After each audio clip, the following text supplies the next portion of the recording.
When most people think about coming to Jamaica, the first thing that jumps in their mind is fun at the beach. However, what a lot of people don't realize is that Jamaica has a rich history.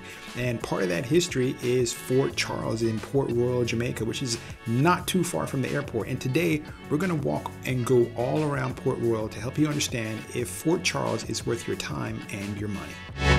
If the images of this roadway look familiar to you, it's likely because you've traveled on it several times before. Most native Jamaicans come through Norman Manley International Airport, and Fort Charles is not too far away, located in Port Royal, Jamaica. And this is the town that we're traveling through right now. And as you can see, it looks quite historic and very tranquil and quaint.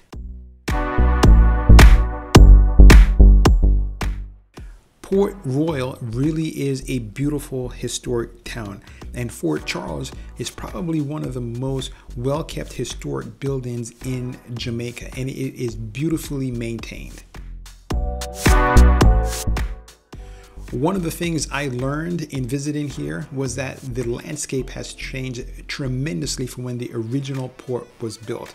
Also, it changed not just because of time, but also because of a massive earthquake that really shaped and changed the utility of the fort. Now, Fort Charles is beautiful and it's a great historical cultural experience. However, it's not free. It doesn't cost a lot, but with that price of admission, it gets you a guided tour, which is well worth the money.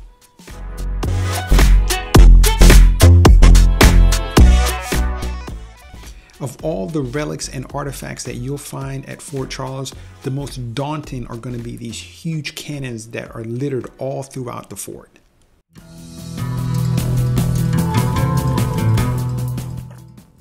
I have been on tours all over Jamaica and the world, and this right here is probably one of the best values for your money. For $5 US, you get a tour of not just a self-guided walking tour, but you have a tour guide that takes you all around this fort, and they tell you the history and give you a wealth of knowledge so that you know exactly the importance and historical significance of Fort Charles.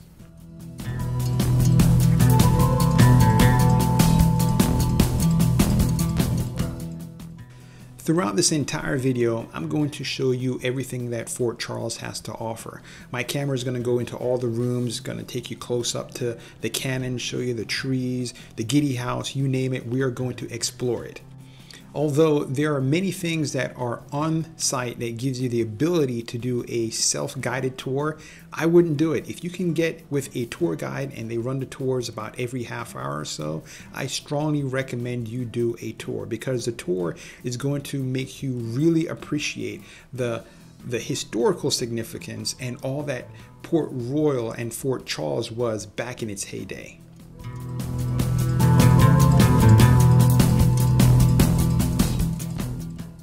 The gentleman you see in the photograph right now with the water bottle and the black hat, that's our tour guide. And I'm just going to show you a small sampling of what you can expect on a guided tour. So I'm going to kill the music and just let's go with the raw audio.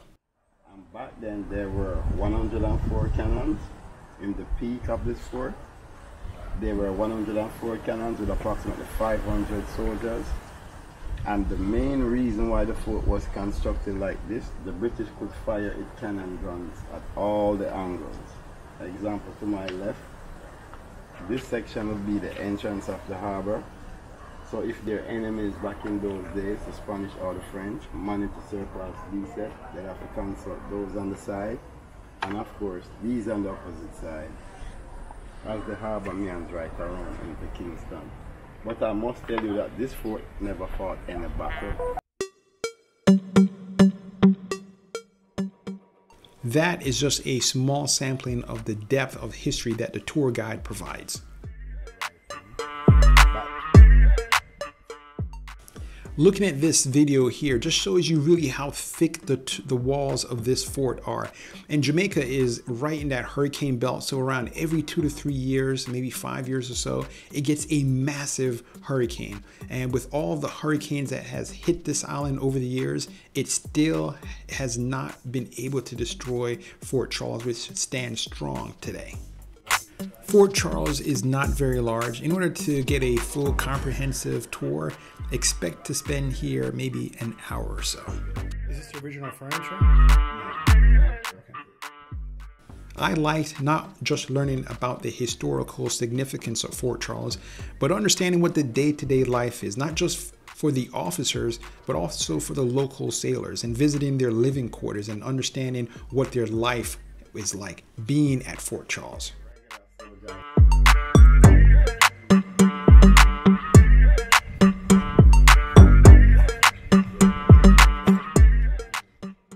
Now, if for whatever reason you can't be a part of the guided tour, there are informational placards available to help you understand, and we're going to see what those look like in just a minute, that can help you walk through and see exactly and learn about what you're looking at and how it plays a part in the history and development of the fort, and also how it helped secure Jamaica from invaders.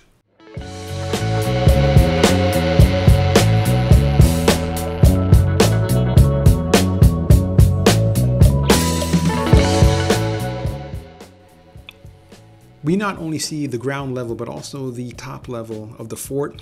And in a minute, we're gonna go outside to the Giddy house. The Giddy house is a structure that was built outside of the fort. And it's the biggest claim to fame is that it's leaning to the side. And we're gonna see what that looks like in a minute. But right now, let's take a look what upstairs is like.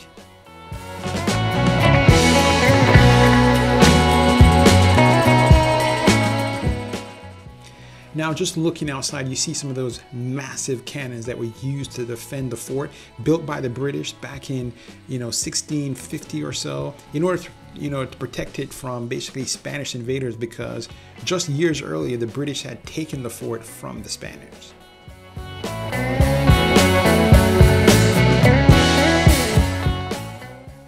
In its prime, which is around 1765, Fort Charles was completely surrounded by water. It's shaped like a ship, and most people don't realize the shape of the fort, but it had a garrison of 500 men and 104 guns protecting it.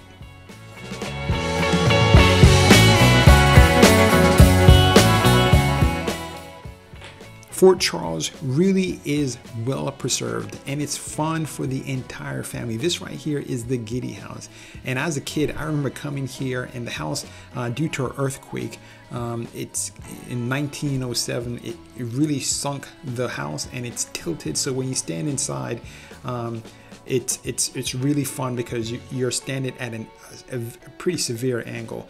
But it's really a fun and great learning experience for kids, fun for the entire family, and a history on top of that. So really, it's a win-win for all. And this right here is just a replica of an innovation that was made to the fort of a gun that could basically fire for several miles.